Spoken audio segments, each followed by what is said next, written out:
وسيجنبها الأتقى الذي يؤتي ماله يتزكى وما لأحد عنده من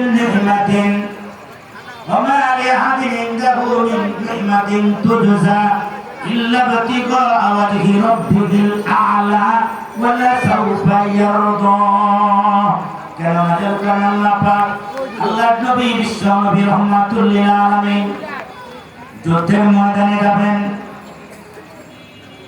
তখন ছিল দুর্ভিক্ষ, প্রচন্ড মদিনার ভিতরে দুর্ভিক্ষ, মুসলমানদের ঘরে খাবার নাই, খেজুর গাছে খেজুর পেকে গেছে, দুর্ভিক্ষ চলতেছে, ঘরে খাবার নাই, কারো কাছে কোনো টাকা পয়সা নাই। ওই মুহূর্তে আল্লাহর নবী বিশ্বনবী রাহমাতুল লিল আলামিন এমন একটা যুদ্ধের ঘোষণা দিয়ে দিলেন এবং বললেন, এই যুদ্ধের ভিতরে সবচেয়ে বেশি যে দান করতে পারবে, কিয়ামতের দিন আমি নবীর সাথে আল্লাহ তাকে জান্নাতে একই সাথে জান্নাতে রাখবেন। সুবহানাল্লাহ, সুবহানাল্লাহ। আমি নবী তাকে নিয়ে জান্নাতে একই জায়গায় থাকবো।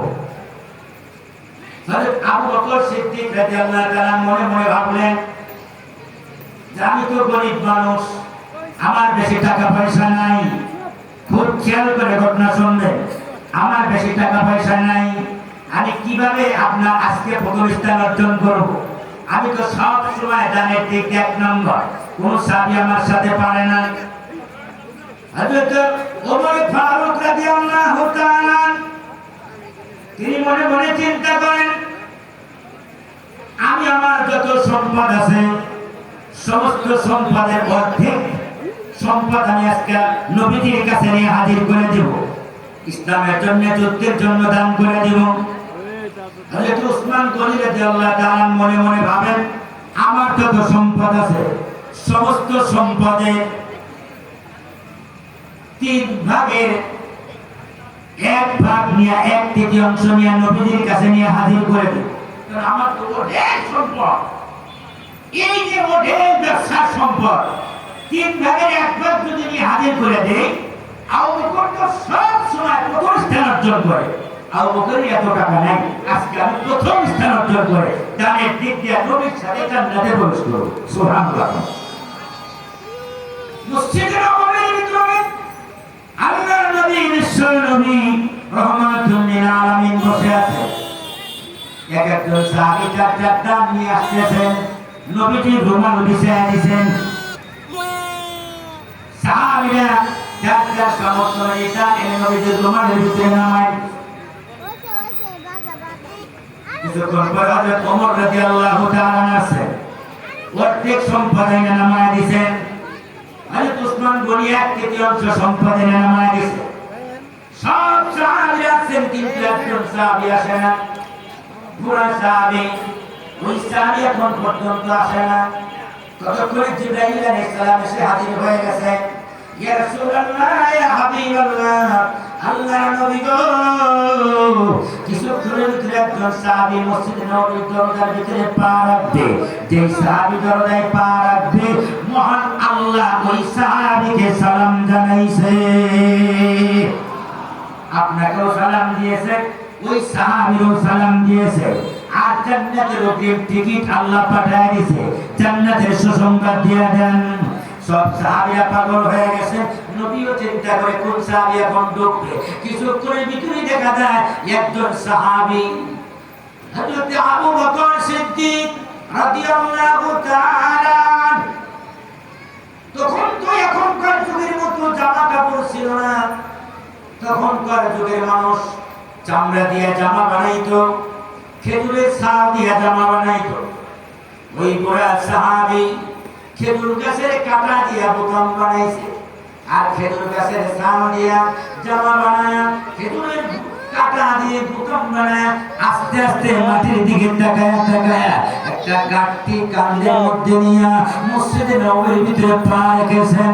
আল্লাহ নবী ডাকতে বলে, আবু বকর, মহান আল্লাহ আমাকে সালাম দিয়েছে, তোমাকেও সালাম জানাইছে।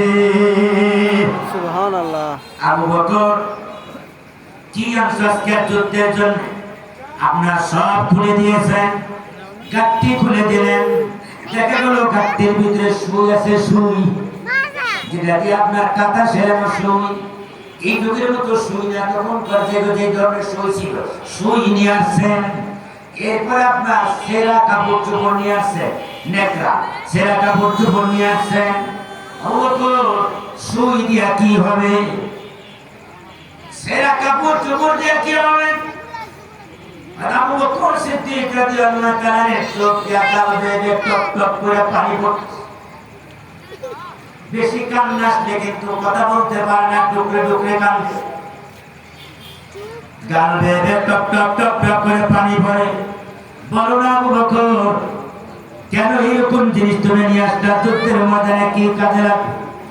আল্লাহর নবী যখন এই কথা বলেন, আবু বকর নিচের দিকে মাথা তাকায় বলে, রাসূলুল্লাহ ইয়া হাবিবাল্লাহ, আমি গরীব সাহাবী, আমার বাড়িতে তেমন কিছু নাই। যুদ্ধের ময়দানে যদি সাহাবীরা আঘাতপ্রাপ্ত হন,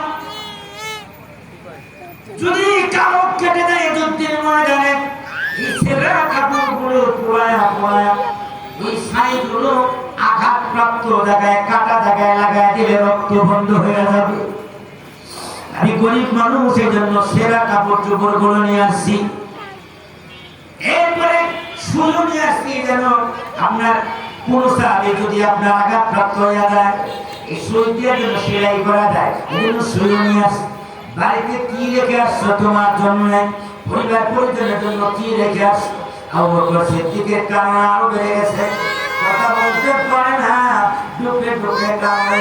কিছুক্ষণ কান্নাকাটি করার পরে আবু বকর নবীজির চেহারা মোবারকের দিকে তাকায় বলে, ওগো নবীজি, ইন্নী আদাউল্লাহ ওয়া রাসূলা, আমার বাড়িতে আমি আমার নবী আর আমার আল্লাহকে রেখে এসেছি।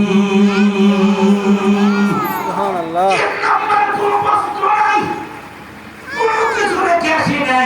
সব সম্পদ হাজির করে দিয়েছি আজকে, আমার আর কোনো সম্পদ নাই, বাড়ি সব নিয়ে আসছি আমি। আল্লাহ নেই বলে শুধু আমাকে আল্লাহকে রেখে আসলে তো পরিবার চোখের জন্য কি হবে? আবু বকর সিদ্দিক রাদিয়াল্লাহু তাআলা বলেন, আমি জানি না আল্লাহ কি করবেন। আল্লাহ জিবরাইলকে পাঠা দিয়া বলে, ওগো জিবরাইল, আমার 30 পারার সূরার আয়াত নিয়ে হাজির করো। ওয়াসাইজান্নাবুহাল আতকাল্লাযী ইউতি মালাহু ইয়াতাযাক্কা। ওগো নবীজি, আমার ওই সাহাবী ওয়াসাইজান্নাবুহাল আতকাল্লাযী ইউতি মালাহু ইয়াতাযাক্কা, যে নিজেকে পবিত্র করার জন্য তার সম্পদ আমার রাস্তায় দান করে দেয়, অন্য কোনো আশা তার নাই। শুধুমাত্র আমি আল্লাহকে খুশি করতে চাই, অন্য কোনো আশা তার নেই দান করার মাধ্যমে।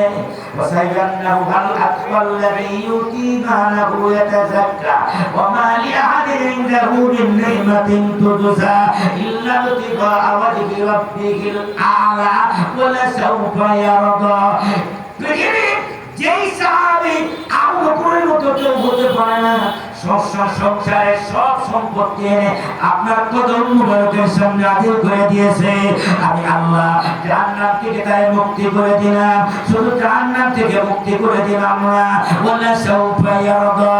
নবীজি, কিয়ামতের কঠিন ময়দান যেদিন কায়েম হয়ে যাবে, সমস্ত নবীরা যেদিন আমাকে রাজি খুশি করতে চায়, আপনার আউলিয়ারা আমাকে রাজি খুশি করতে চায়, নবীরা আমাকে রাজি খুশি করতে চায়, রাসূলরা আমাকে রাজি খুশি করতে চায়, আপনার আলেমরা আমাকে রাজি খুশি করতে চায়, সাধারণ মানুষ আমাকে রাজি খুশি করতে চায়, কেউ কোরআন তেলাওয়াত করে আমাকে রাজি করতে চায়, কেউ নামাজ পড়ে আমাকে রাজি করতে চায়, কেউ সিজদা দিয়ে আমাকে রাজি করাইতে চায়, কেউ জিকির করে আমাকে রাজি করাইতে চায়, কেউ মুরাকাবা মুশাহাদা করে আমাকে রাজি করাইতে চায়। পুরা দুনিয়ার মানুষ আমাকে রাজি করানোর জন্য পাগল।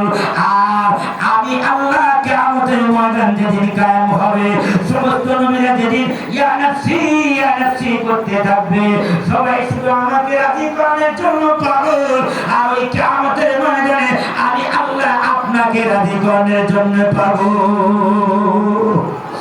আল্লাহ নবী যখন কিয়ামত কায়েম হবে, আল্লাহ তাআলা আরশের সামনে বসে বলবেন, যদি চেয়ারের ভিতরে আল্লাহর ডান পাশে আল্লাহ নবী কান্নাকাটি আরম্ভ করবে, বছরের পর বছর চলে যাবে, এভাবে কাঁদতে থাকবেন আল্লাহর নবী।